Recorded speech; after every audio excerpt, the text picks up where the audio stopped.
Assalamualaikum warahmatullahi wabarakatuh. Selamat siang, salam sejahtera untuk kita semua.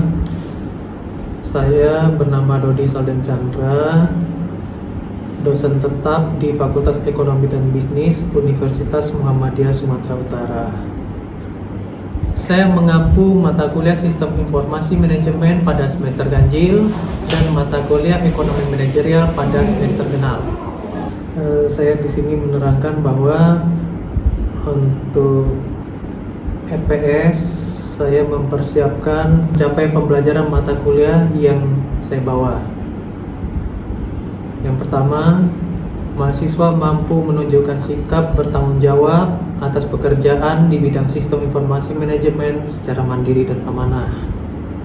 Kedua, mahasiswa mampu menguasai konsep teoritis secara mendalam tentang dasar-dasar kebijakan manajemen umum, manajemen keuangan, manajemen operasional, manajemen sumber daya manusia, dan manajemen risiko. Ketiga, mahasiswa mampu menerapkan pemikiran logis, kritis, sistematif, dan inovatif dalam konteks pengembangan atau implementasi ilmu pengetahuan dan teknologi yang memperhatikan dan menerapkan nilai humaniora yang sesuai dengan bidang manajemen. Keempat, mahasiswa mampu secara mandiri menyusun, menganalisis, dan menginterpretasi aktivitas sistem informasi manajemen untuk pengambilan keputusan berbasis teknologi informasi. Capaian pembelajaran mata kuliah. 1. Mahasiswa harus mampu menjelaskan konsep, komponen-komponen, dan aktivitas sistem informasi. Nomor 2. Mahasiswa harus mampu menjelaskan konsep basis data dan peranan sistem informasi manajemen dalam memecahkan masalah pada sebuah perusahaan. Ketiga, mahasiswa harus mampu menjelaskan konsep sistem informasi dan e-bisnis dan mengidentifikasi penerapannya. Keempat, mahasiswa harus mampu menghubungkan sistem informasi manajemen, sumber daya manusia, pemasaran, keuangan, dan akuntansi dengan baik dan benar. Keempat, mahasiswa harus mampu menjelaskan siklus hidup sistem dari fase perencanaan, analisis dan desain, implementasi, dan operasi. Kelima, mahasiswa harus mampu menjelaskan aplikasi yang dibutuhkan oleh perusahaan dalam menjalankan bisnisnya. Keenam, mahasiswa harus mampu menjelaskan tentang sistem pendukung keputusan. 7. Mahasiswa harus mampu menjelaskan tentang sistem informasi eksekutif. Kedelapan, mahasiswa harus mampu menjelaskan tentang bisnis proses reengineering dalam kerangka sistem informasi manajemen. Kesembilan, mahasiswa harus mampu menjelaskan tentang knowledge management dan kerangka sistem informasi manajemen. Deskripsi singkat mata kuliah adalah: mata kuliah ini merupakan dasar dari pemahaman terhadap sistem informasi manajemen dengan materi berupa pengenalan sistem informasi manajemen, basis data dan komunikasi, e-bisnis dan penerapannya, hubungan SIM dengan keunggulan bersaing, etika sosial dan hukum dalam SIM, SIM dalam perusahaan, pemasaran, sumber daya manusia, produksi, keuangan, dan akuntansi. Baiklah. Warahmatullahi wabarakatuh. Waalaikumsalam warahmatullahi wabarakatuh. Kita mulai pertemuan hari ini untuk pertemuan yang keempat, ya, karena bab 3 ini adalah pertemuan yang keempat dengan judul strategi informasi, sistem informasi dan organisasi. Jadi, ya, kita jadi awal-awal membahas tentang strategi dulu. Karena yang namanya strategi itu ujung-ujungnya adalah kesejahteraan perusahaan, kesejahteraan karyawan, dan lain sebagainya. Ya. Sedangkan yang namanya karyawan itu ada di dalam organisasi. Selanjutnya, ya, organisasi itu harus memiliki yang namanya sistem informasi. Sebab dengan adanya sistem informasi, perusahaan akan bisa membuat segala macam keputusan dengan secepat mungkin. Proses bisnis itu adalah aktivitas. Jadi yang namanya pekerjaan yang dilakukan oleh seluruh karyawan adalah bagian dari proses bisnis atau bisnis proses. Poin berikutnya adalah politik. Politik di sini adalah bagaimana untuk menguasai, bagaimana untuk memenangkan. Dibutuhkan politik, dibutuhkan cara, dan lain sebagainya. Berikutnya adalah kultur, budaya kerja yang ada di dalam usaha. Setelah budaya akan muncul yang namanya lingkungan. Lingkungan ada dua macam, ada lingkungan internal dan ada lingkungan eksternal. Yang bisa kita pengaruhi adalah yang eksternal. Ya. Kenapa kita bisa mempengaruhi eksternal? Karena kita dapat menguasai pasar. Lalu selanjutnya adalah manajemen decision, keputusan manajemen. Keputusan manajemen inilah dia yang akan kita laksanakan. Lalu selanjutnya, ya, di dalam sistem informasi itu dia akan melihat kepada faktor-faktor. Ya. Pertama ada faktor lingkungan, budaya, dan sebagainya seperti ini. Ya. Yang mana antara satu dengan yang lainnya ini akan terkait, tidak bisa dipisahkan. Dan antara teknologi informasi dan organisasi juga perusahaan yang menggunakannya. Kalau tidak ada perusahaan yang menggunakannya, dia cuma produk saja, dia tidak ada apa-apanya. Selanjutnya kita akan melihat apa sih organisasi itu. Ya. Organisasi itu adalah seperti itu. Di dalam organisasi itulah kita akan membuat barang atau membuat jasa. Ya. Barang atau jasa itu kita buat di dalamnya. Ya. Lalu barang atau jasa itu nanti akan kita jual. Kita jual keluar. Ya, sedikit. Barang dan jasa tadi juga akan setelah kita jual keluar nanti akan masuk lagi di proses. Di prosesnya gimana? Pada saat kita akan menggunakan barang atau jasa tadi, kita upgrade. Tujuan mengupgrade-nya gimana? Tujuannya adalah untuk supaya orang mau beli lagi. Kalau kita membuat produk A terus produk A lagi, orang banyak. Ya. Jadi barang kita tadi adalah barang primer. Kita menghasilkan air, tapi kita harus jual air terus. Tidak perlu di-upgrade air. Kita cuma tenaga listrik, ya kita harus jual tenaga listrik aja. Tapi kalau produk yang non primer, itu harus kita lakukan informasi, kita upgrade. Lalu selanjutnya, ya, yang namanya organisasi formal itu dulu ya, dalamnya ada struktur, ya. Struktur ini berarti inilah yang namanya media bekerjanya para karyawan. Selanjutnya ada proses, yang namanya proses ini dia adalah bagaimana menghasilkan produk atau jasa. Produk atau jasa tadi ya, tambah lagi orang-orang berikutnya akan menghasilkan output dan nanti outputnya akan dilempar kepada pembeli ya. Dan juga membutuhkan lingkungan juga, karena dari lingkungan inilah perusahaan kita mengambil material atau bahan baku. Kalau tidak ada bahan baku ya, organisasi itu ada itu ya, salah satunya adalah struktur ya, ada atasan ya, ada bawahan, ada pimpinan puja. Kalau di komunitas pimpinan puja namanya rektor ya, ada dekan ya, ada kakek. Kalau di negara ada presiden, ada menteri, ada wali kota dan lain sebagainya. Ini ada yang namanya struktur ya. Selanjutnya ada aktivitas, ini yang namanya rutin. Seperti kita di sini, rutinnya di mana? Proses belajar mengajar, rutin datang ke sini, masuk dengan bapak A, mata kuliah ini, ibu B, mata kuliah itu,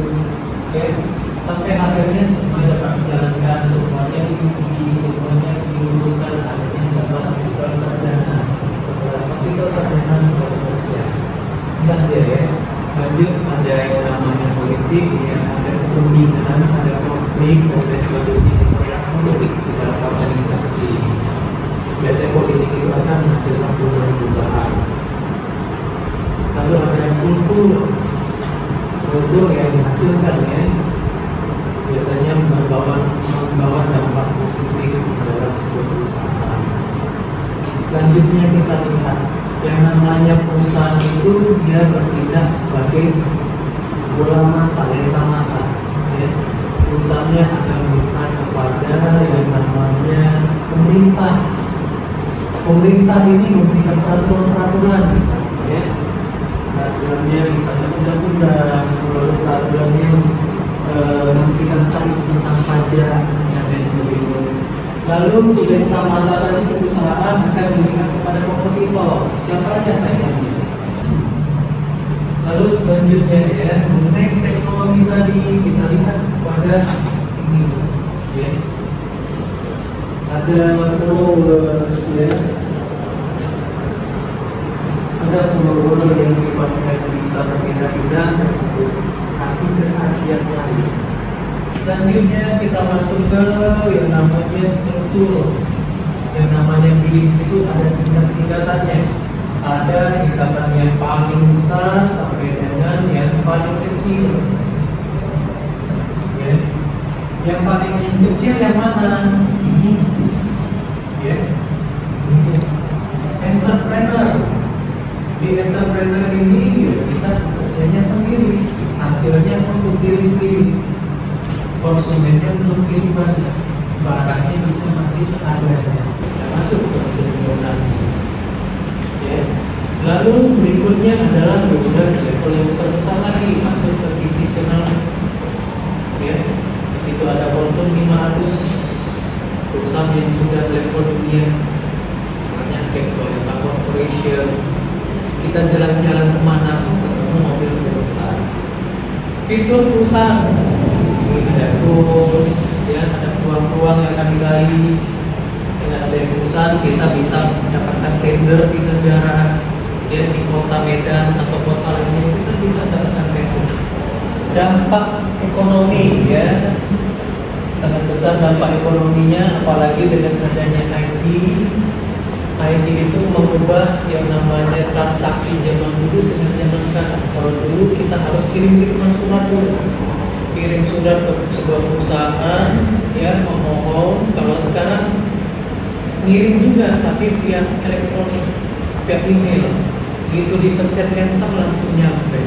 Selanjutnya terhadap karyawan juga akan ada dampak. Ada yang namanya flatten ya, flat berarti melurus. Kalau lurus berarti makin sedikit ya, semakin sedikit karyawannya. Yang gimana flat tadi ya, sebelumnya birokrasinya banyak ya, ada 5 tingkatan, sekarang menjadi tinggal 3 tingkatan saja ya. Dengan seperti itu berarti uang yang dikeluarkan oleh perusahaan semakin sedikit ya. Satu orang itu berapa kita gaji, apalagi jabatannya tinggi ya.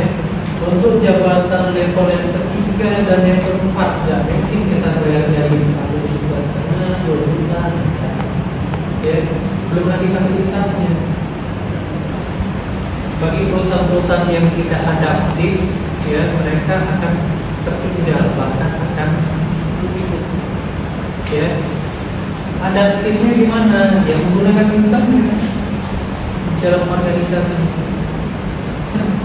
Dengan adanya internet, dengan adanya aplikasi untuk berbisnis tadi, bisnis konsumen, maka muncullah pekerjaan baru. Mengenai kompetitif, ya, bersaing, ada yang namanya tradisional kompetitor. Kalau kompetitor tradisional berarti ya tetangga-tetangga kita. Ya. Ada yang sifatnya kita masuk ke pasar yang baru. Kita punya produk yang begini, berarti produk ini tidak sama dengan produk yang lainnya. Lalu ada juga servis, layanan, ya. Kalau orang sudah beli produk, berarti produk itu juga akan di maintenance, harus diservis dan lain sebagainya. Beli sepeda motor harus ganti oli, bagian dari servisnya dan lain sebagainya. Lalu ada customer, ada supplier dan lain-lain. Ya. Antara perusahaan dan kompetitor itu dia ya akan bersinergi. Kadang-kadang dengan kompetitor pun kita mau nggak mau juga akan kerjasama. Kenapa kok bisa kerjasama? Karena produk yang kita hasilkan bisa sama. Kalau ada customernya yang harus kita kelola, ya, supplier juga harus kita kelola, supplier jangan sampai lari, ya. Pasar juga, barang-barang substitusi dan lain sebagainya. Siapa yang akan memimpin pasar? Yang memimpin pasar adalah perusahaan-perusahaan yang mampu memberikan biaya yang paling murah. Kalau biaya murah gimana? Agar produk akan menjadi murah. Seperti itu. Ya. Contoh warna. Ya. Kalau biaya akan murah, ya orang akan pindah ke sana. Berikutnya produknya akan terdiferensiasi, ya. Contoh Google, produknya ada terdiferensiasi. Ada Google untuk mesin pencari, ada Google yang untuk peta, ya. Ada Google yang untuk menyimpan data kita, ada Google yang untuk email dan lain sebagainya. Ya, kita lanjut. Internet itu ada dampak. Ya, dampaknya macam-macam tergantung kepada kitanya. Ada dampaknya yang merusak, destruktif. Misalnya kayak baru-baru ini masuk pesan WA, ya, asal kita terima aja, asal kita pencet, dampaknya apa? Tabungan kita habis. Itu salah satu dampak yang destruksi, ya. Ada yang bisa menimbulkan transformasi, berubah ya. Berubahnya gimana? Misalnya kayak masa COVID yang lalu, ya. Mau nggak mau kita tidak bisa datang kemana-mana untuk sekolah, untuk belanja, untuk bekerja, ya, untuk melakukan transaksi. Maka kita harus bertransformasi menggunakan internet, ya. Dan menggunakan jasa internet tadi untuk belajar, ada e-learning, nggak perlu datang ke kampus, ya, cukup login saja, kita bisa bertatap muka dengan dosen, atau bisa chatting, bisa mengerjakan PR, mengumpulkan PR, menggunakan internet tadi. Dampak positifnya apa? Buat PR-nya lebih cepat, lebih murah, nggak nge-print. Kalau nge-print per lembar berapa? Ya, itu contohnya. Cukup mengirim file PDF saja, atau Word saja, atau dalam bentuk gambar di emailnya, atau dimasukkan ke e-learning tadi. Ini file tugasnya, diklik di attachment. Ya.